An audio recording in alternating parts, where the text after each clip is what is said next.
So now we're going to look at P2 or quadratic interpolation. So the degree of polynomial can be increased if you want to improve your accuracy. So using a quadratic interpolation will be more accurate than linear.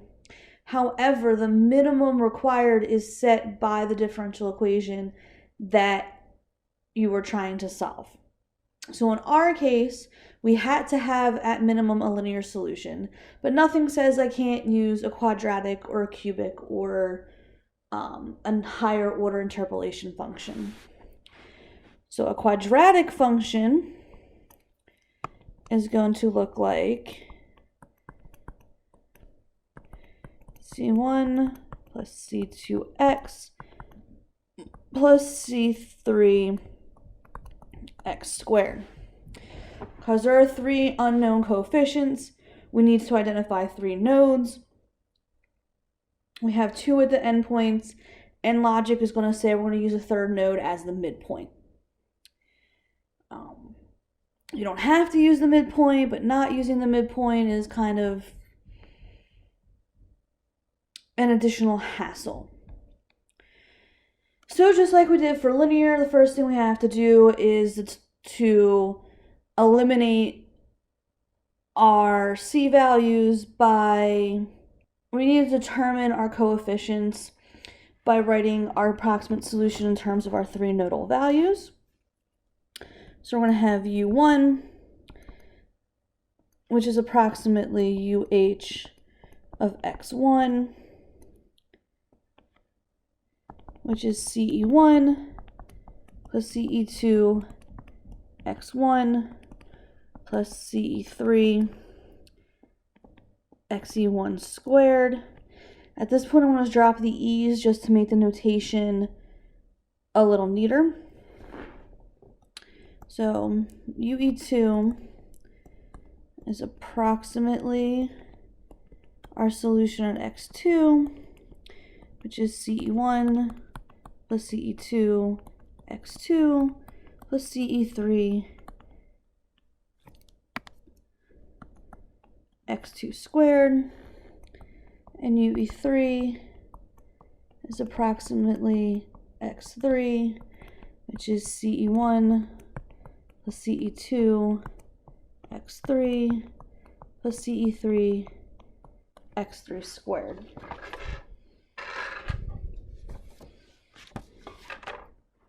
Again, I'm going to look at this in matrix form, where I have UE1, UE2, and UE3 is equal to xe1, xe2, xe3, 1 squared, x2 squared, x3 squared, CE1, CE2, CE3. So again, we're going to use Cramer's rule to determine the values of our C's. So CE1 would be the determinant of U1, U2, U3, x1, x2, x3, x1 squared, x2 squared, x3 squared, divided by the determinant of x1, x2, x3, x1 squared, x2 squared, x3 squared. And this determinant we're going to call DE. So if you were to do this for C1, which you are going to for homework, you're going to get that C1 is equal to UE1 times x2, x3 squared minus x3, x2 squared minus U2 times x1, x3 minus x3, x1 squared plus HEU3 times x1 x2 squared minus x2 x1 squared divided by x2 x3 squared minus x3 x2 squared minus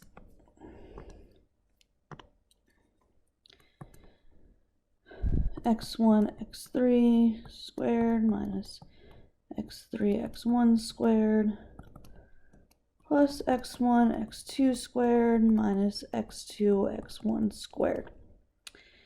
Kind of long, kind of tedious, which is the reason that we introduced index notation previously.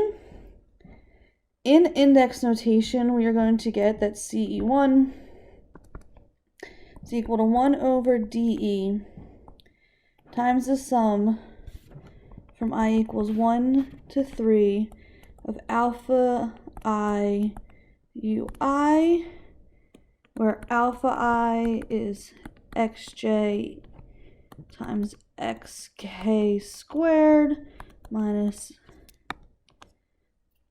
xk xj squared. I'm going to get CE2 is 1 over DE times the sum of I equals 1 to 3 of beta I UI, where beta I is equal to xj squared minus xk squared. And then we're going to get that CE3 is equal to 1 over DE times the sum of I equals 1 to 3 of gamma I UI, where gamma I is minus xj minus xk. And DE is also just equal to the sum from I equals 1 to I equals 1 to 3 of alpha I. Again, the subscripts permute in a natural order. That's I equals 1, j equals 2, k equals 3.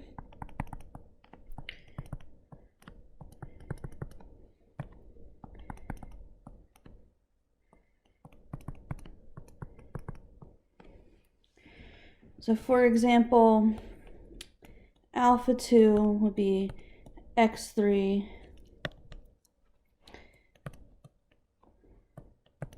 x1 squared minus x1 x3 squared. Gamma 1 would be x3 minus x2. So if we were to substitute our now known values for C back into our approximate solution, we would get that UH is psi 1 of x U1 plus psi 2 of x U2 plus psi 3 of x U3, which again is the sum I equals 1 to 3 of psi j uj. So psi j is our quadratic interpolation function, and psi j is equal to 1 over dE times alpha j plus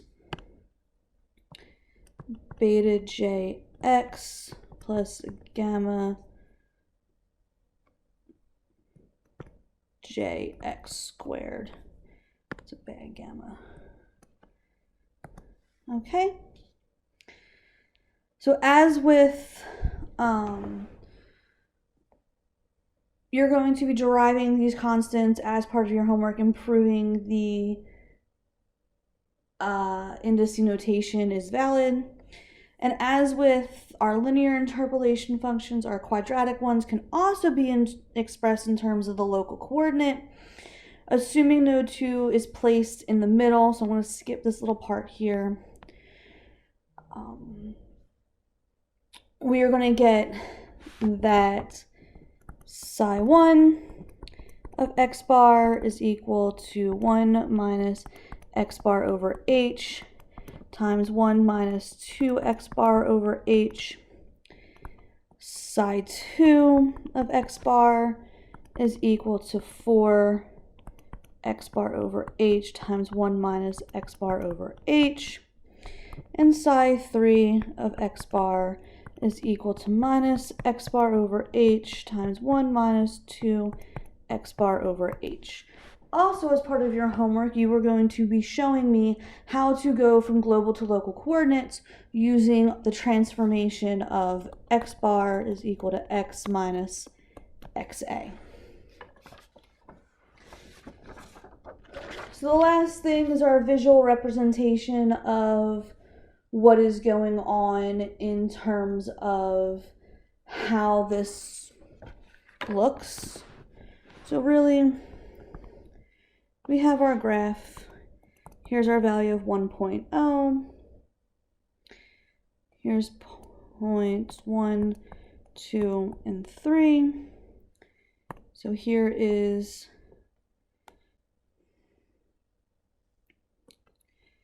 psi 2.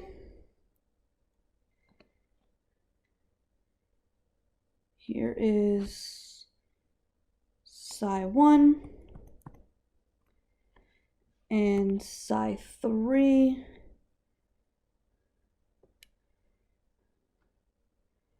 looks like this. Now, it's important you understand how these interpolation functions were derived. However, please note we are not going to rederive them at any point during our homework outside of this one where it is going over it. So in the future, we are just going to use these equations.